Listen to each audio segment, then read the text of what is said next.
I want you to imagine a very ordinary night. It is 3 o'clock in the morning. You are lying in bed staring at the ceiling, and your mind is doing what an unprotected mind does when money is tight. It is running simulations. What happens if the car breaks down tomorrow? What happens if the laptop dies? What happens if the job disappears? What happens if the dog needs emergency surgery? What happens if a medical bill arrives at the exact wrong time? Most people think this is just anxiety. I look at it differently. Anxiety is often the body reacting to a real lack of buffers. It is the nervous system trying to model a world where one small shock can set off a chain reaction. And when you understand that, you stop judging the anxiety as weakness.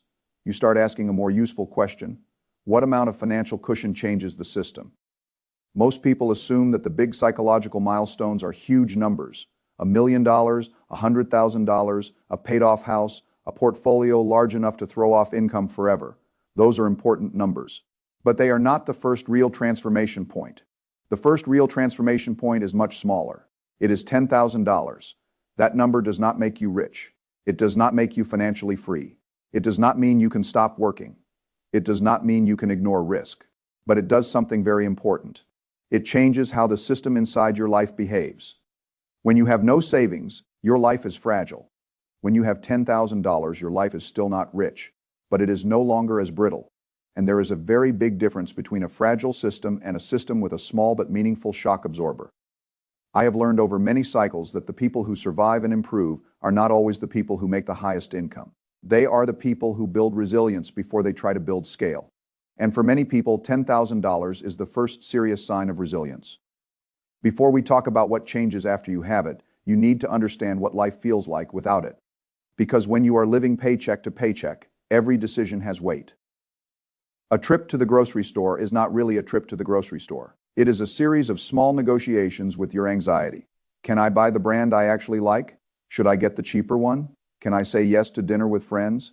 Can I spend $25 without disrupting the rest of the week? Can I replace the thing that broke? Or do I need to live around the broken thing for another month? This is what financial scarcity does. It turns ordinary life into a constant calculation. It makes small decisions feel bigger than they should. It forces your attention onto survival. And when your attention is used up by survival, you do not have much left for improvement. That is why people who do not understand scarcity often give bad advice. They say, just make better choices. Just think long term. Just take advantage of opportunities. But when a person has no savings, opportunity can look like danger. A better job may require a move, and a move requires money. A certification may raise your income, but the course has to be paid for first. A business idea may have potential, but there is no room for a mistake. Even a vacation is not just a vacation. It is a threat to the budget, so the person does not move. Not because they are lazy, not because they lack ambition. They do not move because the system they live in has no margin for error. That is the first thing $10,000 changes. It does not remove all risk, but it changes your relationship with risk. When you have no savings, almost every risk feels existential. If one thing goes wrong, the whole structure can collapse. But when you have $10,000 set aside, many risks stop being existential and become manageable. Your car breaks down. It is unpleasant. It is inconvenient. It may make you angry, but it does not destroy your life. Your laptop dies. It is annoying, but it does not stop your income for weeks because you have no way to replace it. You get a medical bill, you do not like it, but you do not immediately reach for a credit card that turns a temporary problem into a long-term debt. That shift matters enormously in investing. I always try to understand the difference between volatility and ruin. Volatility is uncomfortable. Ruin is when the game ends. A person with no savings confuses many ordinary events with ruin because ordinary events can actually become ruin for them. A person with $10,000 still experiences volatility, but many of the events that would have been ruin become temporary disturbances. That is a major structural improvement. And this is why the first $10,000 is not just a number. It is a change in the probability distribution of your life. You do not become invincible, but the odds of one small event turning into a cascade go down. Once that happens, your thinking changes. You are no longer only defending, you can begin to position. When you have no savings, your financial life is like a country with no reserves. Every shock causes a crisis. Every crisis forces bad decisions. Every bad decision creates another weakness. When you have $10,000, you have reserves. Not huge reserves, not enough for every storm, but enough to stop small storms from becoming disasters. That is why I like to think in terms of buffers. A buffer gives you time. Time gives you options. Options give you better decisions, and better decisions compound. Most people look at $10,000 and ask, what can I buy with it? That is the wrong question. The better question is, what bad decisions no longer have to be made because it exists? You no longer have to sell investments at the worst possible time because one bill came due. You no longer have to accept the first job offer because you cannot survive another month. You no longer have to borrow from family and mix financial stress with emotional debt. You no longer have to use high-interest debt as a shock absorber. That is what $10,000 buys first. It buys the ability to not make desperate decisions. And that is much more valuable than most people understand. There is also a biological side to this. When people are under constant financial pressure, their bodies react. Stress is not just an idea, it is a chemical process. Your body produces stress hormones because it thinks there is danger. And if the danger is not one event but a constant condition, the system does not reset properly. That is why money problems follow people into sleep, into work, into conversations, into relationships. The bank balance may be a financial number, but the body experiences it as safety or danger. When you have $10,000 saved, the world does not become easy. But the body begins to get a different signal. There is a cushion. There is a backup. There is a way through a common emergency that changes how you respond. The check engine light on the dashboard is still a problem, but it is not a panic event. It becomes something to solve. That distinction is very important. A person in panic does not think clearly. A person solving a problem can think. When financial stress is constant, mental energy gets consumed by that energy could have gone into learning, improving skills, earning more, building relationships, or planning. Instead, it goes into worry. So when the buffer appears, the benefit is not only the money. The benefit is the mental energy that comes back. You sleep a little better. You think a little more clearly. You become a little less reactive. You become more patient. You are not as easily pushed around by circumstances. And over time, that produces another kind of compounding. This is what people often miss. The first $10,000 is usually not spent. It sits there, but because it sits there, it changes everything around it. It changes your negotiations. It changes your job decisions. It changes your willingness to invest in yourself. It changes your ability to say no. When a person has no savings, they often enter negotiations from a position of fear. They may not say it, but the other side can feel it. They need the job. They need the deal. They need the approval. When a person has a cushion, even a modest one, the energy changes. They are not reckless, but they are not as desperate, and desperation is expensive. It causes people to accept bad jobs, bad wages, bad leases, bad loans, bad relationships, and bad terms. $10,000 does not make you powerful, but it makes you less easy to exploit. That is a very big difference. There is another transformation that happens, and it is more subtle. You begin to see yourself differently. Most people think saving money is simply a mechanical act. You spend less than you earn, and the difference accumulates. That is true mechanically, but it is incomplete. Saving money is also an identity change. A person who has never saved before often thinks of saving as a temporary punishment. They tighten up for a few weeks. They cut everything aggressively. They feel deprived. Then the pressure becomes too much, and they rebound into old habits. That is like going on an extreme diet. It may produce short-term results, but it does not change the operating system. The person who reaches $10,000 usually has done something different.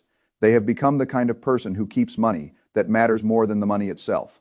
Because income alone does not build wealth. Many people earn a great deal and keep very little. They have expensive cars, expensive apartments, expensive habits, and no resilience. They look rich from the outside, but structurally they are weak. Another person may earn far less but consistently keeps part of what comes in. That person is building a stronger system. The first person has income but no control. The second person has discipline, and discipline can turn even modest income into strength over time. Once you save your first $10,000, you have evidence. You can create a gap between what comes in and what goes out. You can delay gratification. You can make a plan and follow it long enough for the plan to matter. That proof changes your identity, and once your identity changes, the next decision becomes easier. Saving the first $1,000 is often very hard because you are fighting both circumstances and habits. Saving the second $1,000 is a little easier because the habits are starting to form. By the time you are saving the fifth or $6,000, the process begins to feel less like punishment and more like who you are. That is how behavior compounds. At first, you force the habit. Then the habit begins to carry you. This is why the first $10,000 can become the foundation for the next 10,000, and then the next one after that. The person changes before the balance sheet changes in a big way, and once the person changes, the balance sheet has a much better chance of following. Now let us talk about the mathematics of the $10,000 number. It is not magic, it is not perfect, it will not cover every emergency, but it covers many of the emergencies that actually derail people. Most car repairs are not $10,000. Most urgent expenses are not $10,000. Many medical surprises, home repairs, family emergencies, and short income interruptions can be handled or at least managed. With that kind of cushion, the point is not that $10,000 solves every problem. The point is that it solves enough of the common problems to shift the system. If you have zero savings, a $2,000 repair can become a crisis. You put it on a credit card. The credit card balance grows. The payment reduces your monthly cash flow. Reduced cash flow makes the next emergency harder. The next emergency creates more debt. Now a $2,000 repair has become a multi-year problem. That is how fragile systems fail. A small shock starts a chain reaction. With $10,000, the same repair is paid for. The balance goes down, but the chain reaction does not start. You refill the buffer over time. The problem remains local. This is one of the most important principles in life and investing. Keep problems local. Do not let a small problem become a systemic problem. An emergency fund does exactly that. It contains the damage. And once damage is contained, life becomes easier to improve. There's another thing the $10,000 does. It begins to change. Before you have savings, money often feels like something that comes in and disappears. Paycheck arrives, bills take it, food takes it, transportation takes it, rent takes it, life takes it. The money never becomes a tool, it only passes through. But when $10,000 remains, money becomes more than consumption. It becomes optionality. You start to understand that money can create more choices. It can buy time, it can reduce stress, it can allow better decisions, it can be invested in skills, mobility, and opportunity. And this shift is very important because wealth is not only about having money, it is about controlling the timing of your decisions. A person with no buffer must decide when the world demands it. A person with a buffer can decide when the odds are better. That is true in markets, and it is true in life.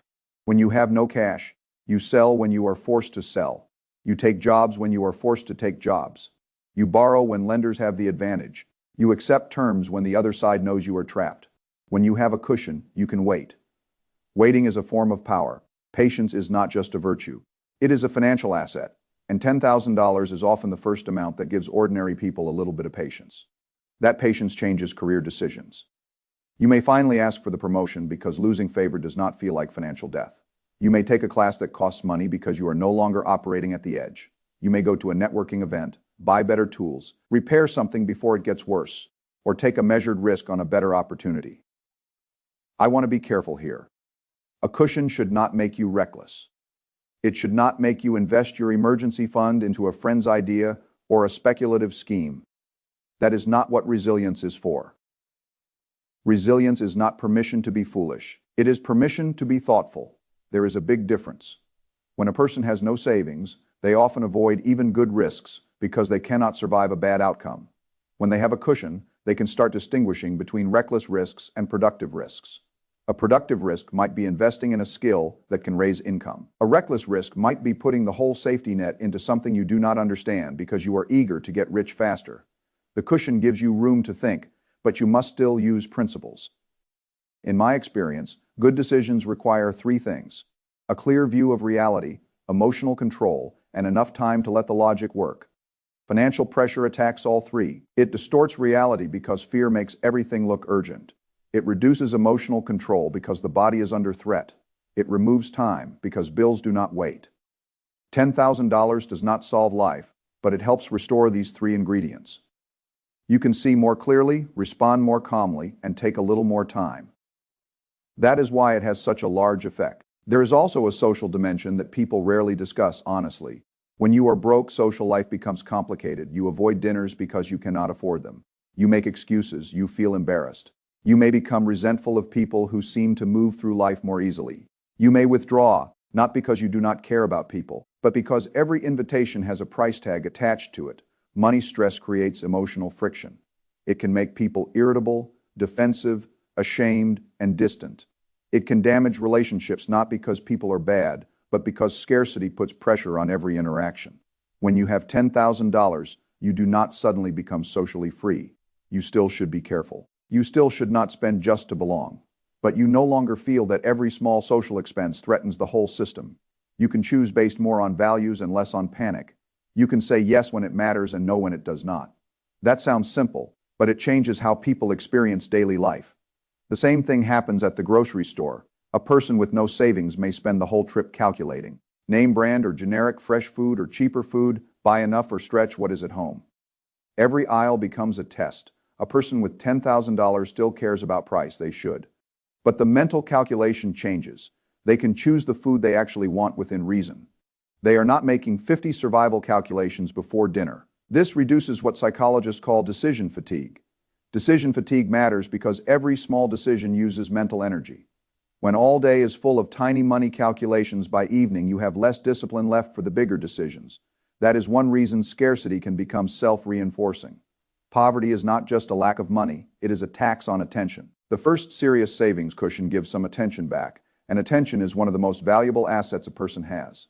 When attention is no longer trapped in survival calculations, it can be directed toward improvement.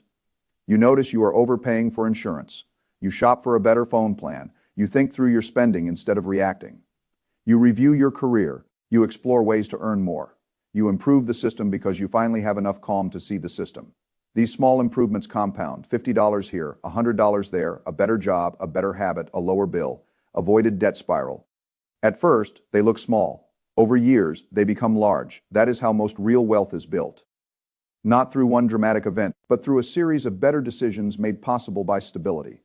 This is why I do not like the idea that $10,000 is only an emergency fund.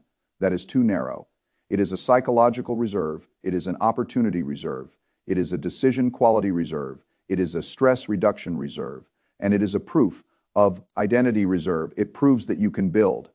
Now, let us be realistic. If you are living paycheck to paycheck, $10,000 may sound very far away, and if it sounds far away, the worst thing you can do is respond with shame.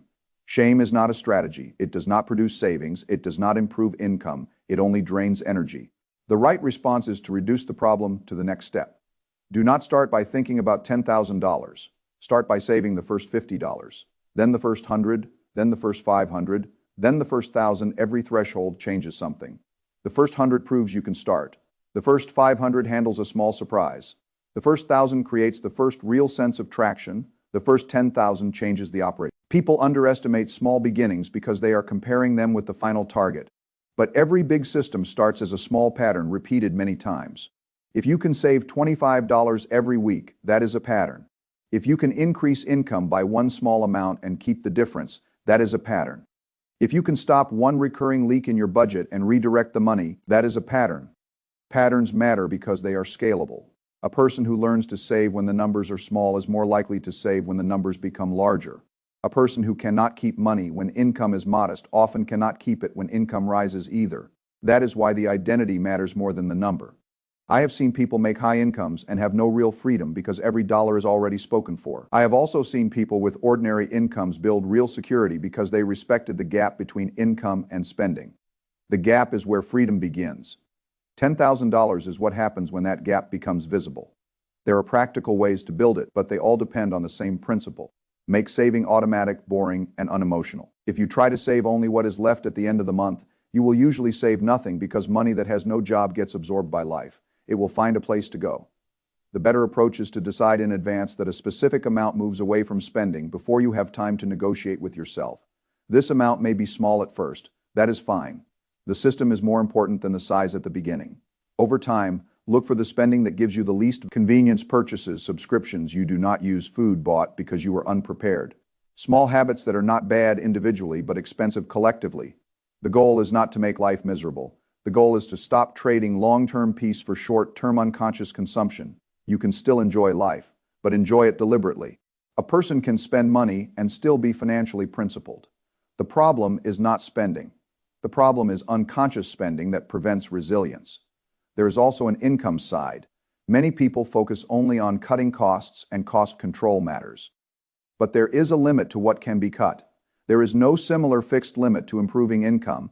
Once you have a little cushion, you may be able to pursue additional skills, extra work, better employment, or a side project. But again, the cushion matters because it lets you pursue these things from a stable place rather than a desperate one. Desperation often chooses badly. Stability can choose better.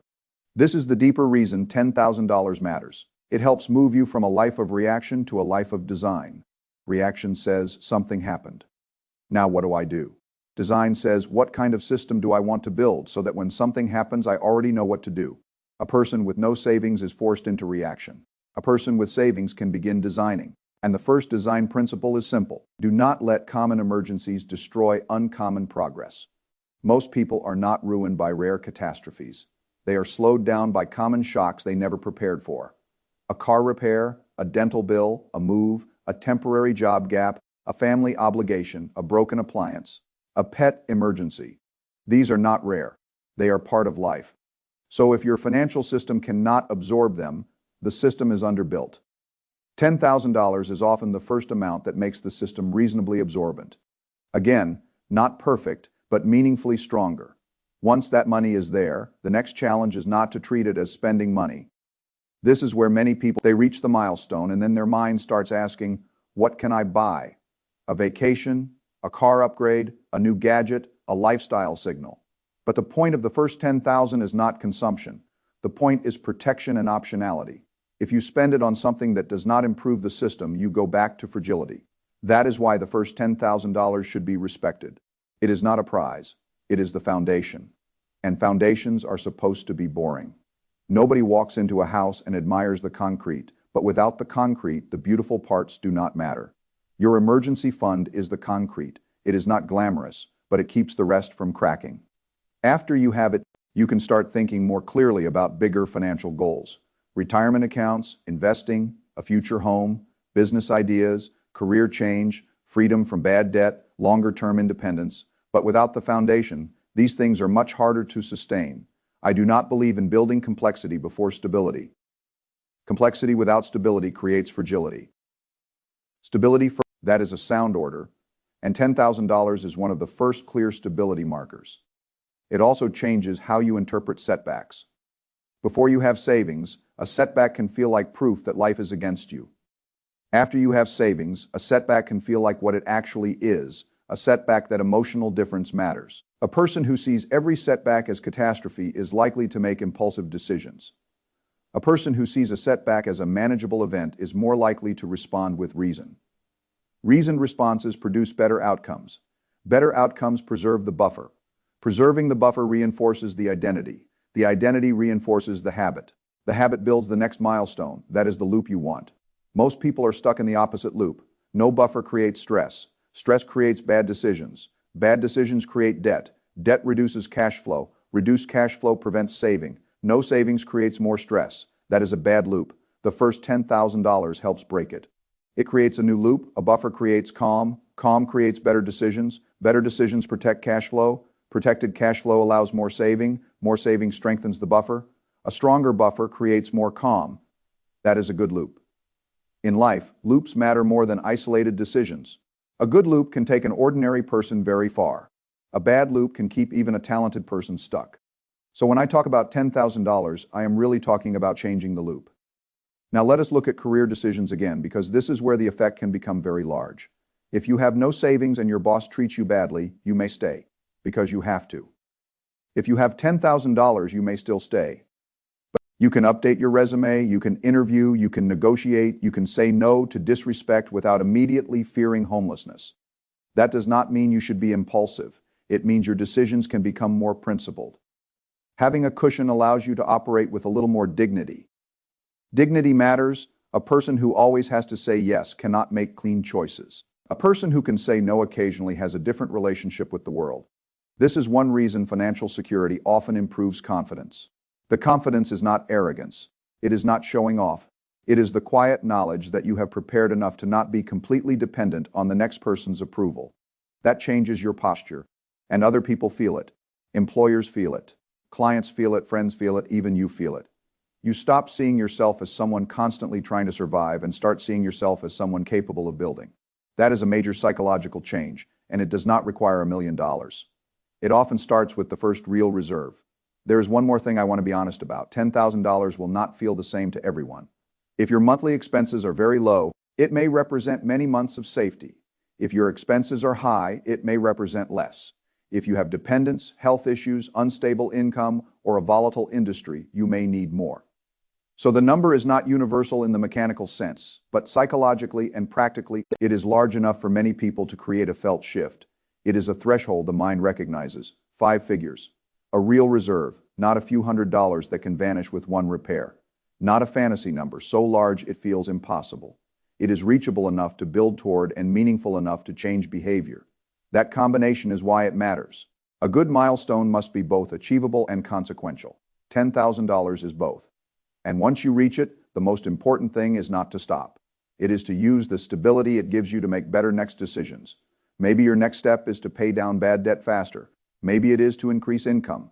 Maybe it is to invest for retirement. Maybe it is to build a larger emergency fund because your life has more risk.